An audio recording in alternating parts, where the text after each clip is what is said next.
There are people who deeply crave connection, yet still avoid people at the same time. They want someone to text them first, but ignore notifications when they finally arrive. They want to feel understood, chosen, emotionally safe with someone, but somewhere along the way, connection stopped feeling safe. Psychology explains that this often happens when emotional closeness becomes associated with disappointment, misunderstanding, or emotional exhaustion. Some people fear being misunderstood more than they fear loneliness itself. They overthink every interaction, every tone change, every delayed reply, and eventually vulnerability starts to feel dangerous instead of comforting.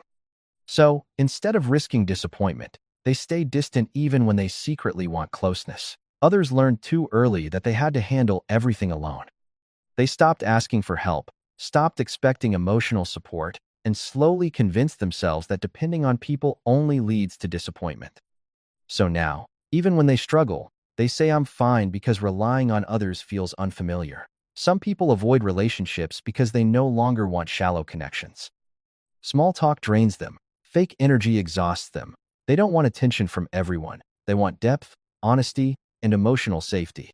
And because genuine connection feels rare, they'd rather be alone than surrounded by people who still make them feel lonely.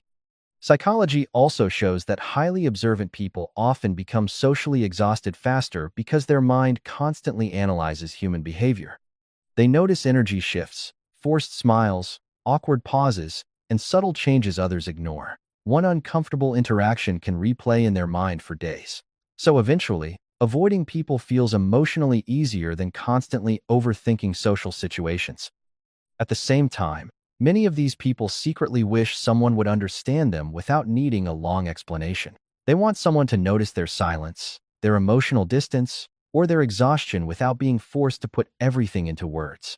But when nobody notices, they start convincing themselves that nobody truly cares, which pushes them even further into isolation. And for many, this pattern comes from painful past experiences. A lot of emotionally avoidant people were once extremely open until they were betrayed, ignored, abandoned, emotionally invalidated, or hurt by the people they trusted most.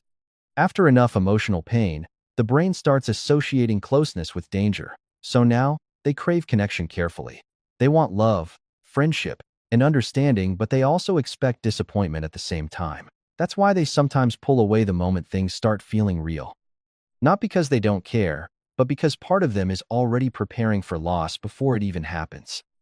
And the hardest part is this: people who avoid others are often the same people who think about connection the most. They imagine deep conversations, emotional safety, and finally feeling understood by someone.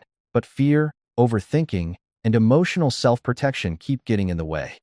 So if you crave connection while avoiding people, it doesn't necessarily mean you're cold, antisocial, or broken. Sometimes it simply means you became emotionally tired, tired of fake relationships, tired of explaining yourself, tired of getting attached and feeling disappointed. But psychology also reminds us that isolation is not always healing. Sometimes healing begins when you finally meet people who make your nervous system feel calm instead of anxious people who don't force you to perform, don't punish vulnerability, and don't make connection feel emotionally heavy. Because deep down, even people who love solitude still want a place, and people where they can emotionally rest.